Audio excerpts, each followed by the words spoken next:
Okay, so now we're ready to get started on acquiring your design data. You'll notice that you'll have to open up Civil 3D 2012. 2013 does not support Google Earth import commands. So in 2012, I'm going to create a brand new drawing using a template. By the way, don't click on this Quick New because you may not be given a chance to choose your template like I wasn't. So instead of using the default template, we'll go to Application menu, New, and then I can navigate to the S drive where our file is. Acquire design data. The new drawing is begun. You'll save it to your U drive and under the path specified with the name specified in the procedures. The next step is to make sure that the coordinate system is set up. So under Drawing Utilities, Drawing Settings, you'll find on the Units and Zone tab, you want to make sure that the zone category is set for USA, Texas, and that the available coordinate system is NAD 83, Texas State Plane, Central Zone, US foot. You have to be extremely careful because all these names look extremely similar. So you don't want to choose meters, or you don't want to choose South Central or North Central. It's Central Zone US foot. So okay, say OK there. And the next task is to launch Google Earth.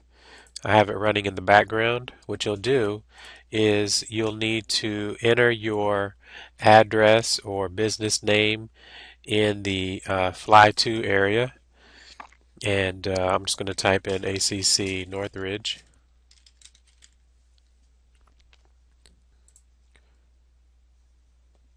And now that I have that typed in, it'll zoom in for me. Now my subdivision that I've chosen is, oops, up there. I guess I forgot that I saved it. There it is. So let me pan to it. Should be up here somewhere. There it is. Okay.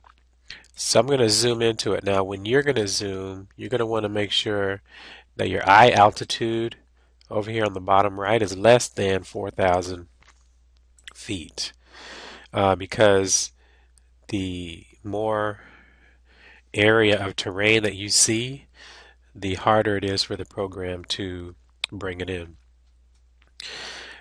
Civil 3D. Also, your elevation here, this number here, I'm at 740 something. What that does is that follows your mouse. So wherever your hand is, you can kind of see what the elevation ranges are across the property. And what you're doing here is trying to make sure that you have at least 10 foot of difference. So I got 44 here. I got 73, so I got at least 10 foot of difference from one end of the property to the other. But you should not have more than 50 foot of elevation difference. So be careful on the sites you choose. Sometimes it can be so steep that it's hard to develop. So once you have it placed, let's see. Once you have your subdivision placed, then you need to make sure that there's no tilt. This is what I mean.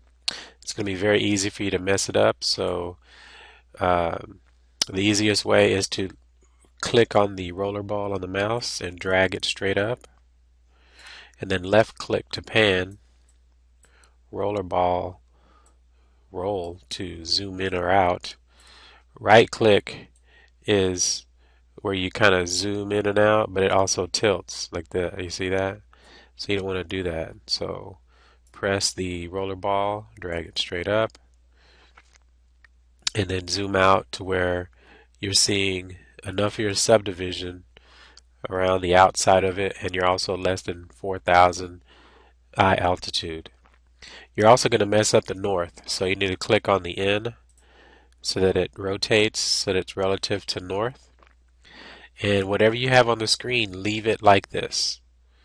Don't minimize the program because now it's time to switch back over to Civil 3D, and you want to make sure that your dynamic input is turned on so that you can be prompted right at your cursor. So we'll go to Insert, Google Earth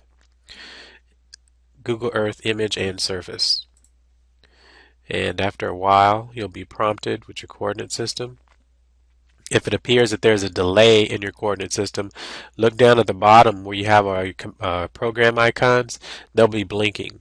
Also, on the student desks, you're going to be getting these installation or missing files type messages.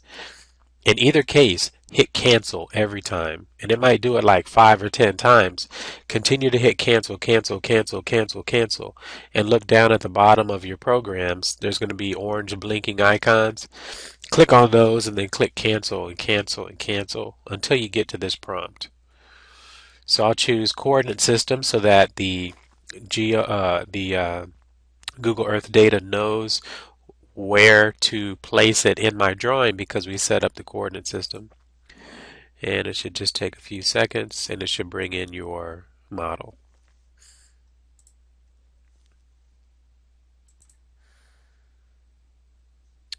Alright, so now that we have this image and the surface in the drawing, we need to look and see how it's managed.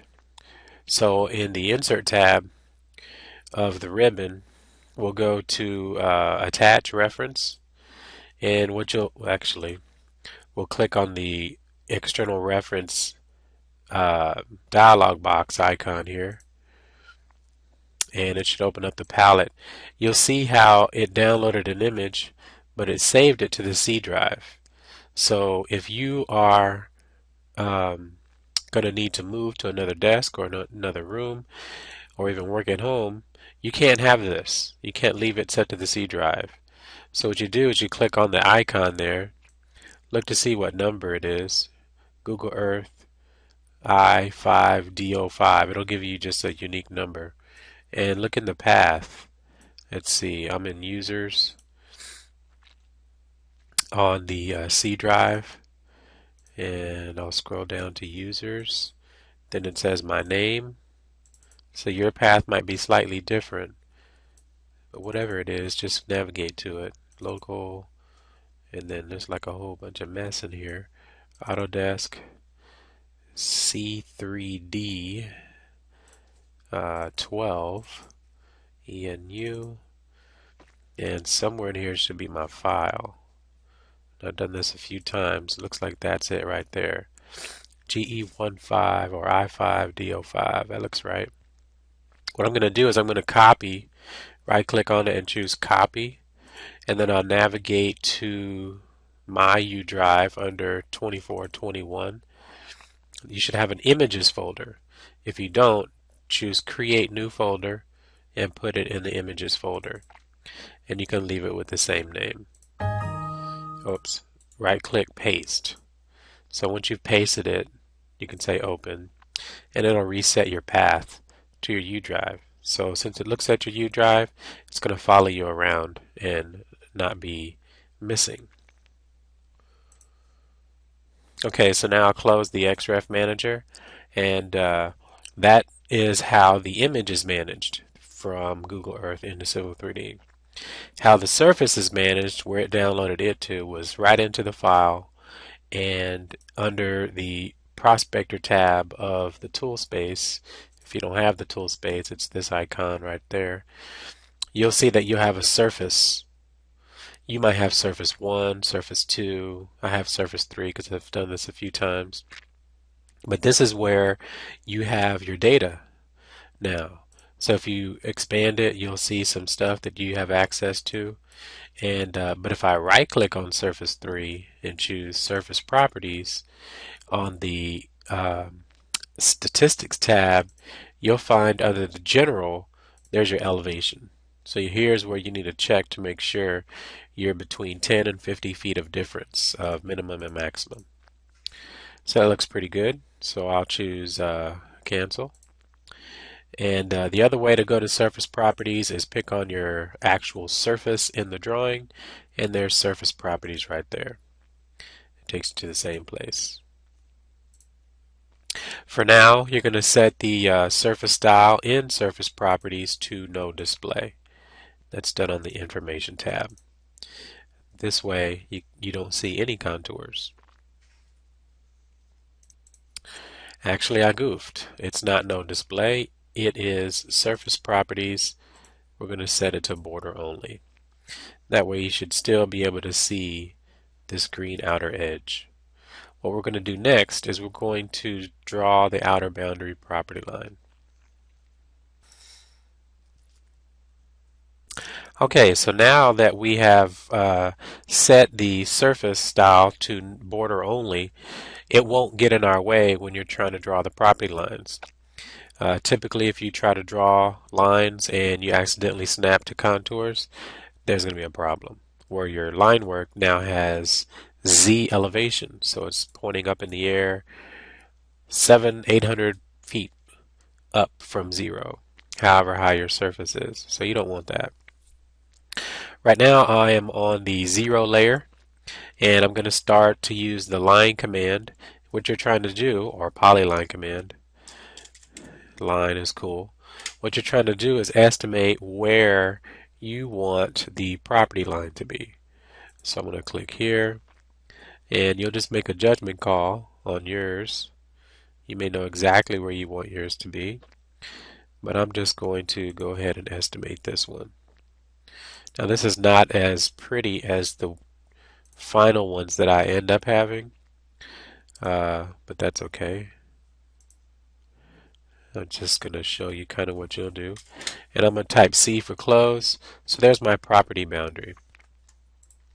Now what I got to do, I guess I could have done the should have did the polyline command, but it gives us a chance to look at the pedit command where you could join those line segments. So we'll go pedit, pick on that object. It says, do you want to turn it into a polyline? Yes. Now I'll join it. I'll select all of them and press enter. Now if this says open, that's great. That means that it closed. But if this says close, you need to select it so that it closes. So it says open, so I'm satisfied. I'll go ahead and escape, and I'll just hover on it, and it says that it's a polygon. Okay, so next thing is you got to check to make sure that the area is between 10 to 15 acres.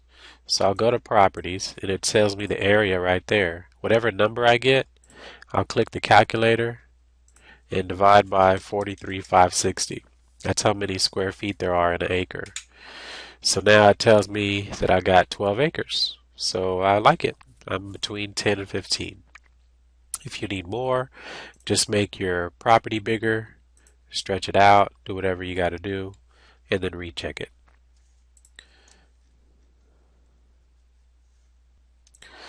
Okay, next what we're going to do is offset this property line using the offset command.